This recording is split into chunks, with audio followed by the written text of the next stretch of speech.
Dans cette vidéo, nous verrons la configuration du serveur DHCP sur Windows Server 2012. Dans la vidéo précédente, nous avons vu le rôle et le mode de fonctionnement du serveur DHCP, bien détaillé. Donc ici, nous allons passer directement à la pratique. On va d'abord installer premièrement le service DHCP en allant dans Gérer, Ajouter des rôles et fonctionnalités. Suivant, installation basée sur un rôle ou une fonctionnalité. Suivant. Suivant. Ici, il s'agit du serveur DHCP. On coche serveur DHCP, ajouter des fonctionnalités. Suivant. Suivant. Suivant. Redémarrer automatiquement le serveur si nécessaire. Installer. Là, l'installation du serveur DHCP débute. Ça prend à peu près 1 à 2 minutes en fonction des capacités de votre machine, processeur et RAM. Nous allons attendre que le service s'installe jusqu'à la fin.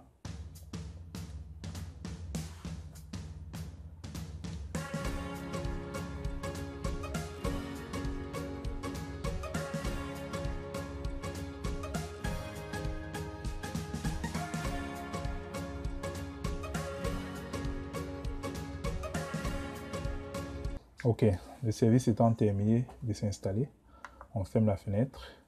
On va configurer notre serveur DHCP proprement dit, c'est-à-dire configurer la plage d'adresse attribuable aux machines, configurer le serveur DNS à contacter pour la résolution des noms de domaine, fixer le bail pour chaque utilisation d'adresse IP et le masque de sous-réseau. Pour ce faire, on va dans Outils, DHCP, nom du domaine, IPv4. Nous sommes en IPv4, on choisit IPv4. On va créer une étendue, une nouvelle étendue. Suivant. On va nommer notre pool. Notre étendue, on va mettre pool.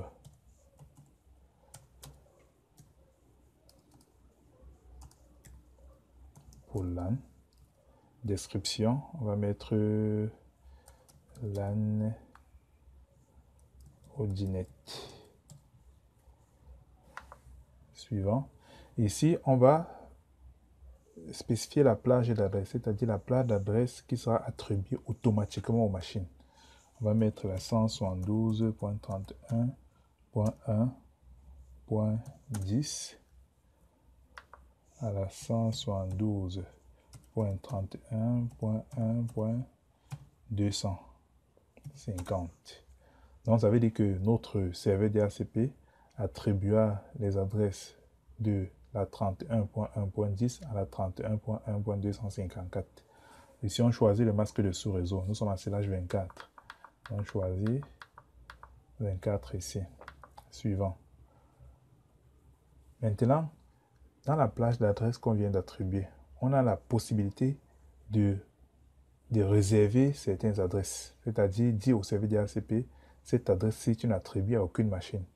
On va donc mettre l'adresse 172.1.20 à 172.1.200. On va mettre ici .160.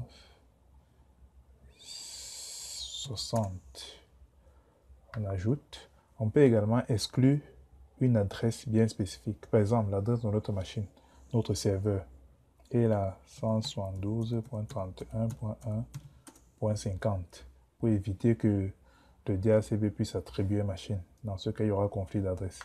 On ajoute. On clique sur suivant. Retard du réseau en millisecondes.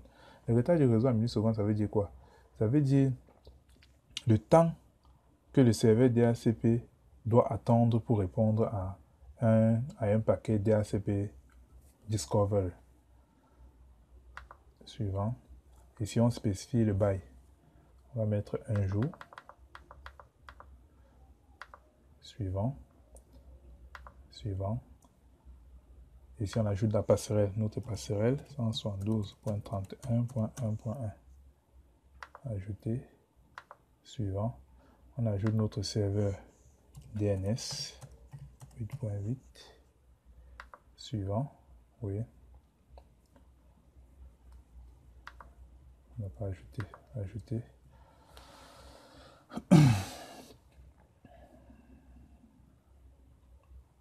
On prend quelques minutes.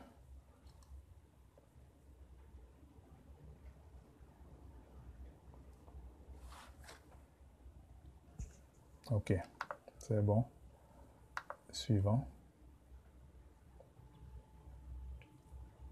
Suivant. Ok.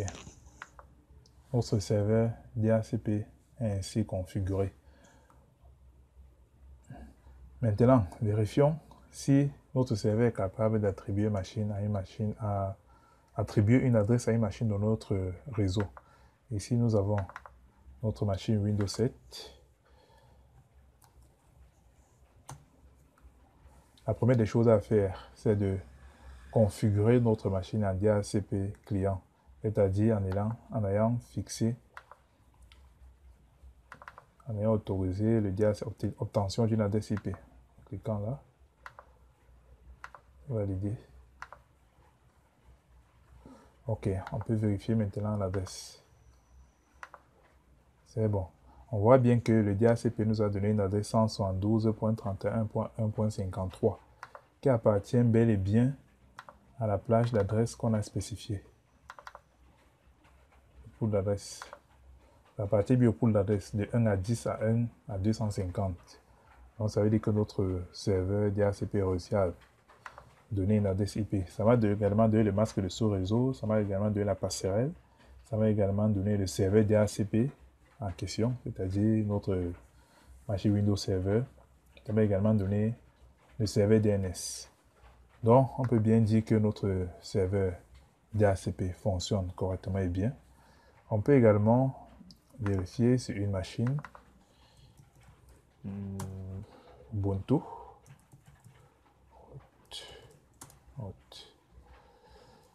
ifconfig. Voilà. On voit bel et bien que ça a pris l'adresse 172.31.1.10 et le masque 255.255.0.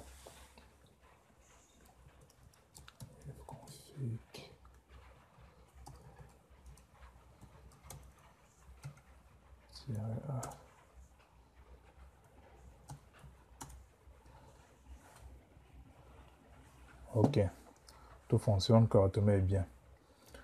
Ce qu'on peut encore ajouter ici, c'est que on a également la possibilité de réserver une adresse. Réserver une adresse de telle enseigne que lorsqu'une machine se connecte au réseau, à tout moment qu'elle obtienne toujours la même adresse. Pour ce faire, on vient ici, PV4, réservation. Une nouvelle réservation. Donc ici, on peut spécifier le nom de la machine. On peut dire machine Herman. On met son MAC, le MAC de la machine en question, la description et on valide. Donc, nous vous disons merci d'avoir regardé cette vidéo.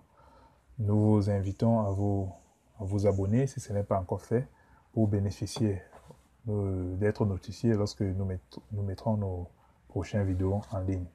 Merci et à plus.